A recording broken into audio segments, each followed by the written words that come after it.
O tema que o senador Requião aborda é pertinente. Aliás, hoje, durante todo o dia, o tema abordado foi exatamente economia, em meio ao momento que nós estamos debatendo e discutindo na Comissão Mista de Orçamento, o PPA, nós estamos entregando amanhã o nosso relatório de receitas para o orçamento de 2016, para que o relator de despesas possa fazer o seu relatório. Então, em meio a esse debate, a crise política é um dos maiores entraves aos ajustes das contas públicas, está causando um estrago grande à economia brasileira. A agenda negativa que se instalou no país está criando também uma crise de confiança, que afeta principalmente o crédito e também os investimentos. Nesse cenário, o ajuste fiscal proposto pelo governo, no lugar de controlar a inflação, conter os gastos públicos e equilibrar o orçamento da União, está levando o Brasil para mais uma recessão econômica ou uma recessão econômica muito perigosa. Já fiz o alerta aqui nesse plenário sobre os riscos do ajuste fiscal para a nossa economia sem uma mudança na política dos juros. Alerta que o economista Joseph Stiglitz, Prêmio Nobel de Economia, professor da Universidade de Colômbia, nos Estados Unidos, e economista-chefe do Banco Mundial entre 1997 e 2000, também fez em entrevista ao jornal Folha de São Paulo. Crítico das políticas de austeridade fiscal adotadas na zona do euro e em todo o mundo, Joseph considera que esta mesma receita pode atrasar a retomada do crescimento do Brasil e levar o país a um desempenho econômico mais fraco no futuro, com redução drástica em nosso PIB, uma vez que, com a economia fraca, pode ser um erro fatal o país não continuar investindo na nossa infraestrutura, também em novas tecnologias e principalmente no capital humano. Investimentos que estão parados justamente por conta do ajuste fiscal e da política de elevação dos juros, tema hoje muito abordado aqui no plenário. Vejam o que diz o economista, abre aspas, o país já está passando por uma recessão e com a austeridade fiscal vai piorar. Estas políticas irão muito provavelmente, reduzir ainda mais o crescimento econômico agora e no longo prazo. E completa. Há algo bastante peculiar sobre o Brasil. O fato de o país ter juros tão altos. Isso mostra que o setor financeiro não está funcionando como deveria. Quando você pega um dinheiro emprestado com um juro tão alto, obviamente a dívida cresce muito rápido. O Brasil está pagando um preço muito alto por isso, um ciclo bastante incomum entre os países emergentes, fecha aspas. Ou seja, será que apenas os economistas do governo não enxergam isso? Que os juros que nós estamos praticando são insustentáveis? Vou repetir o que já disse aqui nesse plenário. Essa política econômica é baseada apenas no ajuste fiscal, com a elevação dos impostos e de juros, pode levar o país para uma situação muito pior, pois não está havendo investimento na indústria, nas empresas, a população não está comprando. Então, para o mercado. Quando para o mercado, senador Teomário, que preside essa sessão, não há circulação. A indústria acaba tendo que produzir menos porque não há consumo. A indústria, ao produzir menos, gera desemprego. Então, nós precisamos injetar dinheiro no mercado para que o consumo volte. Só assim nós vamos retomar o crescimento do Brasil. Ou seja, a piora da economia ameaça reverter os avanços sociais dos últimos 20 anos, o que de fato seria muito ruim. Por isso, o ajuste fiscal e essa política de alta dos juros não podem continuar comprometendo o emprego e também os programas sociais do governo. precisamos afastar essas ameaças. Não podemos retroceder e nem continuar como estamos, alimentando uma crise política que pode levar o país a uma grande convulsão social. Eu tenho colocado reiteradamente que quem está perdendo nesse jogo político é o Brasil e os brasileiros. Precisamos ter mais responsabilidade para com o país e para com a população. Precisamos reconstruir a estabilidade política, acabar com essa disputa entre oposição e governo e nos concentrarmos em fazer o ajuste necessário, mudando a política econômica, principalmente a política de elevação dos juros, para que a economia volte a crescer. Não adianta ficar nessa disputa de que é uma questão de governo, de oposição. Não é essa a discussão que tem que ser travada aqui e não é isso que nós estamos debatendo na Comissão Mista do Orçamento. Nós estamos preocupados com a situação do país. Não é porque é uma questão do governo ou porque é uma medida da oposição, e sim uma necessidade nacional, senador Teomori. Senador Racirco Gás, permite uma parte? Pois não, senador Paim, Eu quero fazer uma parte rápido, que tive a oportunidade, na semana passada, de estar com Vossa Excelência, eu presidindo Vossa Excelência na tribuna, e combinávamos que tínhamos o mesmo entendimento, que eu resumiria num debate fraticida que se estabeleceu aqui no Congresso de sim impeachment, não impeachment, sim impeachment, não impeachment. Isso não leva a nada. Então, que bote em votação isso de uma vez por todas, para que a gente possa olhar para o país e não ficar nessa votação, nessa discussão eterna. E, por outro lado, eu cumprimento o discurso de hoje de Vossa Excelência. Eu tinha certeza que o PDT não ia endossar posições como essa de querer diminuir o salário mínimo, diminuir o benefício do aposentado, revogar a própria CLT, porque a própria CLT, eu diria que é a cara, é a vida e a história do trabalhismo.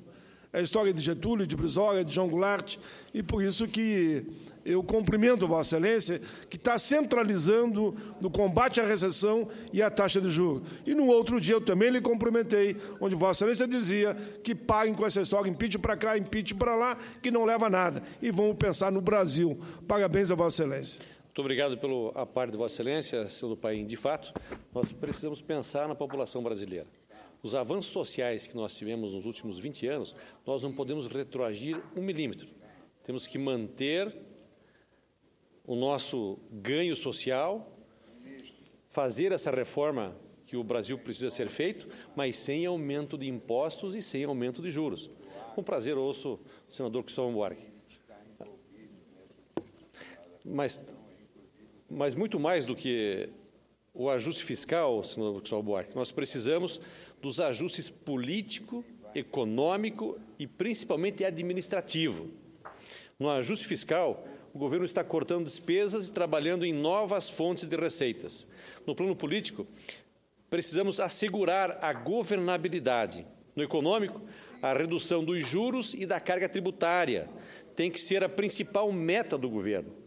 E no plano administrativo, a redução da máquina pública, dos ministérios e o corte dos cargos comissionados. Isso poderão aumentar a efetividade da gestão pública, além de criar um ambiente que privilegia a meritocracia. Além disso, o governo precisa manter os investimentos em infraestrutura, principalmente na educação e também na saúde pública. Outra questão, o combate à corrupção tem que ser prioridade. Os corruptos e corruptores precisam ser punidos e excluídos da vida pública. Mas não podemos fechar o país para balanço, nem travar nossa economia enquanto a Polícia Federal, o Ministério Público, os Tribunais de Contas, o Congresso Nacional e a Justiça fazem o seu trabalho. Vamos passar o país a limpo, sim, mas com respeito às instituições, à democracia e à legitimidade do voto. Precisamos superar a crise política com base no bom senso, na responsabilidade que temos como agentes políticos e de fortalecer o diálogo entre os poderes, colocando o futuro do Brasil acima de qualquer coisa. Não podemos tocar fogo no país, nem agravar a crise. Temos que ser bombeiros da crise, pois se o Brasil vai mal, todos nós, políticos, empresários, investidores, trabalhadores, todos seremos prejudicados. Ao mesmo tempo em que precisamos superar essa crise política, temos que promover a estabilização fiscal, que se manifestará pela aprovação do orçamento da União para o ano 2016. Nossa expectativa é que a estabilidade fiscal abrirá caminho para a retomada da demanda e a estabilização da moeda, com efeitos benignos no controle da inflação, na oferta de crédito e, principalmente, na redução dos juros. Nosso grande desafio é, justamente, ajustar o orçamento sem a criação de novos impostos. Não podemos passar a conta dos ajustes fiscais para a população, para os empresários e também para os trabalhadores. Na condição de relator de receitas do Orçamento da União para 2016, tenho me dedicado em encontrar formas de gerar receitas sem a necessidade de criar novos impostos ou aumentar os impostos já existentes. Considero baixa a chance de aprovação da volta da CPMF e, por isso, não vou incluir a receita estimada para o imposto, que é de 32 bilhões de reais, no relatório de receitas, com as estimativas para o ano 2016, que devo apresentar amanhã. É um assunto que já debatemos por várias vezes com técnicos do governo, com a área econômica.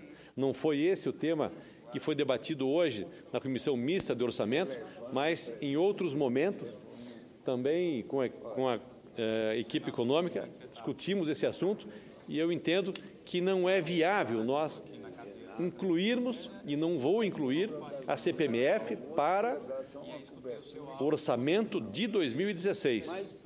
Acredito que o principal incremento na arrecadação será fruto do reaquecimento da atividade econômica.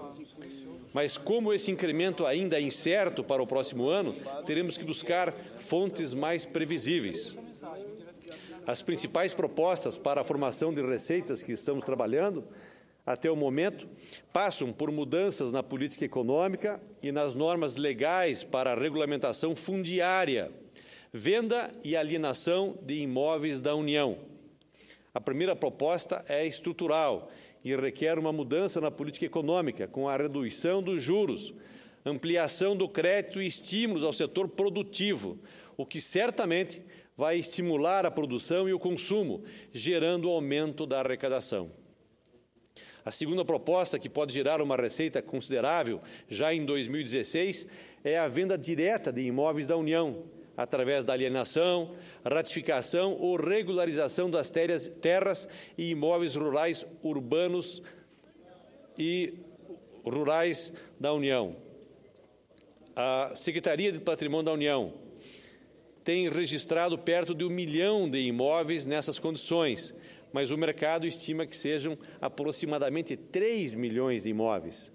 Esta é uma alternativa viável para o governo fazer receita no curto prazo e ainda resolver um problema crônico da questão fundiária brasileira, que é a insegurança jurídica criada com a falta do título de propriedade da terra para as famílias, agricultores ou empreendimentos que ocupam essas áreas há mais de 20 ou 30 anos. Estimativas do BNDES indicavam que, em 1999, que o montante potencial com a venda desses imóveis da União seria em torno de 400 bilhões de reais. Acredito que hoje esse valor seja bem maior e que, se o governo for ágil e eficiente na regularização desses imóveis, pode cobrir em boa medida o déficit anunciado para 2016. Pois não, com... Senador Assi, prazer, ouço, quero senador só Pimentel. falar uma uma coisa que eu achei importante nisso, esse tema que Vossa Excelência levanta. Dinheiro, desculpe. Que é esse patrimônio, senador Assis, muito importante, que envolve, tem uma medida provisória que está tratando do terreno de marinha, nós apresentamos emenda permitindo a permuta, a venda, tem uma série de imóveis pelo país inteiro, em alguns casos até no abandono, em ruínas. Tá? Agora, uma das coisas que eu estou cobrando muito também, e aí o senador Ferraço tem participado dessa discussão, é que essas áreas, esses imóveis, as áreas de terreno de marinha, que a gente também prepare um plano de investimento. Você permita a aquisição, mas quem adquirir essas áreas também precisa, essas pessoas precisam ter prazo, precisam ter prazo. Porque senão o cara compra e fica para engorda. Faz a permuta e ele fica para especulação. Então tem que ter um prazo até para estimular o investimento. Dizer, tá bom, nós vamos facilitar o investimento. Porque é importante que o governo arrecade para resolver o problema do seu caixa. Mas para Salvador, lá para seu estado, para o meu estado, para o país, é importante que a gente tenha investimento local, que alguém adquira essas propriedades e promova investimento para reaquecer a economia. Então, portanto, criar o estímulo, facilitar as permutas, a venda, a negociação, resolver esse entrave. Tem muita gente hoje pagando ainda essa história de terreno de marinha e que pode tranquilamente ser negociado. Essas áreas que são propriedades da União, mas vamos também cobrar um plano de investimento para poder reaquecer a economia local. É importante que Vossa Excelência toque, mas a gente não pode ficar só na linha de achar que nós vamos resolver o problema do caixa da União. Nós precisamos resolver. Tá bom que a União vai arrecadar, mas nós precisamos arrecadar lá na ponta com a atividade econômica, porque senão nós não vamos gerar trabalho e renda lá embaixo. Muito bem, muito obrigado, senador Pinheiro, pela sua parte. De fato, nós temos que resolver o problema do país, da receita para o ano que vem e da continuidade, para que nós possamos gerar os empregos necessários. Com prazer, ouço o senador Cristóvão Buarque. Senador Assir, é com satisfação que eu peço a parte ao ouvir o seu discurso, sua fala, sua preocupação. Para o Brasil sair desse fla-flu que entrou entre os impeachmentistas e os anti-impeachmentistas. Como se feito o impeachment, o Brasil entra numa trajetória formidável. Os outros dizendo, continuando como está, estamos numa rota favorável. Não dá. O senhor usou aí a expressão da necessidade de um ajuste que leve em conta muito mais do que as finanças. Finanças também. Isso dizer que as finanças não precisam de ajuste é um grande equívoco. Sem dúvida. Mas é mais do que isso. E o senhor lembrou, por exemplo, mudanças na estrutura de gestão. E aí eu queria dizer, mais ainda do que ajuste, a gente precisa de uma arrumação. O Brasil está desarrumado. Por exemplo, as ruas estão desarrumadas, às vezes pela violência brutal que a gente vê todos os dias na televisão, às vezes pelas manifestações constantes. É uma desarrumação. Eu não falo que a arrumação deve vir por autoritarismo, deve vir por medidas que façam com que nem haja violência mais nas ruas, que o Brasil seja um país pacífico, como são tantos outros, e nem necessidade de manifestações. As ruas estão desarrumadas. As obras paradas, o senhor mesmo fala de vez em quando nisso aqui, é uma desarrumação a maneira como nossas obras não avançam. Há uma desarrumação de greves sucessivas. Greve é claro que é um direito. Greve é claro que é uma necessidade do processo mostrar a insatisfação dos trabalhadores. Mas greves em quantidades elevadas mostram algum tipo mais profundo do que insatisfação de uma ou outra categoria. Um desajuste que a gente pode chamar de uma desarrumação grave da sociedade brasileira. E aí eu falo do Distrito Federal, onde quase todos os servidores hoje estão em greve. Então, isso é uma desarrumação. O câmbio está desarrumado, porque a gente nunca sabe para onde vai o câmbio. O processo de desindustrialização que o Brasil vive é uma desarrumação. Nós estamos num processo de desarrumação. E a duração desta desarrumação pode levar a algo pior do que crise, que é a decadência. o Brasil começar a entrar em decadência. Quando a gente vê, por exemplo, as greves sucessivas na área de educação, isso é uma desarrumação que leva a uma decadência. 4 meses, universidades paradas, é uma desarrumação, mas não tem país que tenha ascensão, em vez de decadência, com as suas universidades paradas repetidamente cada ano e dessa vez por 4 meses. Então, eu fico satisfeito que o senhor defenda essa de ajuste, e eu também, até porque, como eu dizia, que iam provocar o desajuste com os erros, eu tenho que ser coerente defendendo um ajuste. Houve o desajuste, tem que haver um ajuste.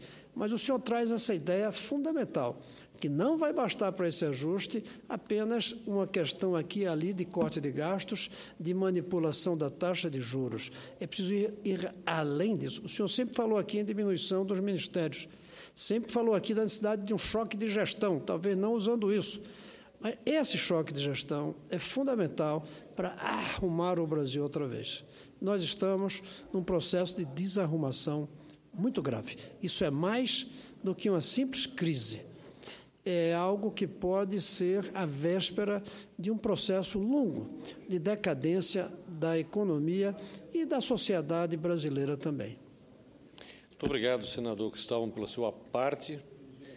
De fato, a situação econômica do Brasil, ela não é tão grave como se aponta.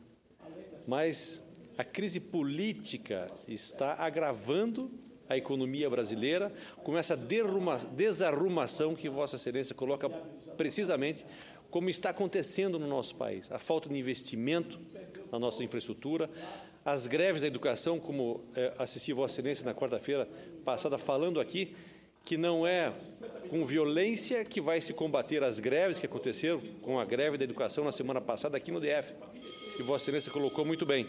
Então, de fato, essa desarrumação, ela, no meu entendimento, é uma desarrumação política e que nós temos que parar com esse fla-fu, como Vossa Excelência sempre muito bem tem colocado. Continuando. Muito obrigado, presidente Dário Berger. Somente com a ratificação dos imóveis das áreas rurais, livres de qualquer conflito agrário ou pendência jurídica, há uma estimativa de receita na ordem de 40 bilhões de reais nos próximos anos. Para o ano que vem, nós podemos arrecadar 10 bilhões de reais. Isso se houver a participação dos bancos para fazer o financiamento. São terras rurais que não há conflito, que não há problema de nenhum tipo de inadimplência com o meio ambiente, muito pelo contrário, que estão liberados em todo o nosso país, principalmente na Amazônia Legal, mas que não existe o documento das suas terras. E as pessoas estão lá morando há 20, há 30 anos, precisam e querem um documento da sua terra e querem pagar por isso.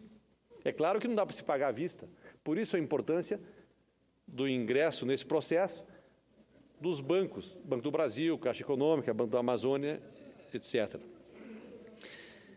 Além de gerar receita direta para a União, essa medida também tem a sua função social e econômica, ou seja, além de gerar a receita, vamos também retirar milhares de famílias e empreendimentos da situação de insegurança jurídica e ativar as cadeias produtivas inteiras, em especial o setor da construção civil e principalmente do agronegócio brasileiro, que vai bem, mas pode ser ainda melhorado e é o que nós estamos tentando fazer. Por isso que apresentei essas propostas como emendas à medida provisória 691. Como projeto de lei, também irei incorporá-las ao relatório de receitas ao orçamento da União 2016. Também estamos trabalhando em outras medidas que possam gerar receitas através do estímulo à retomada do crescimento, retomada dos investimentos em infraestrutura, na construção civil e também no consumo. A nossa economia precisa girar para sairmos deste impasse que nós estamos nesse momento.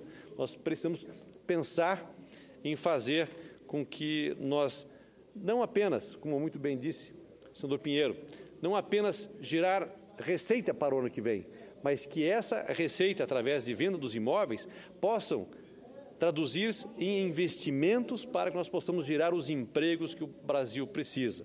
Então, eram essas as minhas colocações para finalizar o nosso trabalho ainda hoje e amanhã cedo com relação ao relatório de receitas para o orçamento 2016. Muito obrigado, senhor presidente.